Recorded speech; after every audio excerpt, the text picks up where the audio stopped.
Guys, Assalamualaikum warahmatullah. Kasama niyo si Abdul Khafi Mapunong at nandito na po tayo sa mikat ng Dhul-Hulayfa sa Madina kung saan nagsagawa ng ihram ang mahal na propeta Muhammad sallallahu alaihi wasallam. So mga kapatid, samahan niyo ako sa aking paglalakbay na mag-umrah patungo sa Makkah mula sa Madina. Actually, mula pa po sa Pilipinas.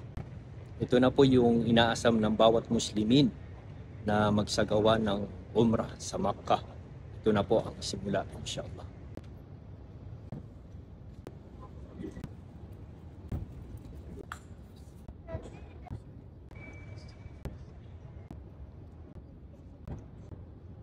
Guys, alhamdulillah, ready na po yung ihram natin at ready na tayong mag-umrah inshallah.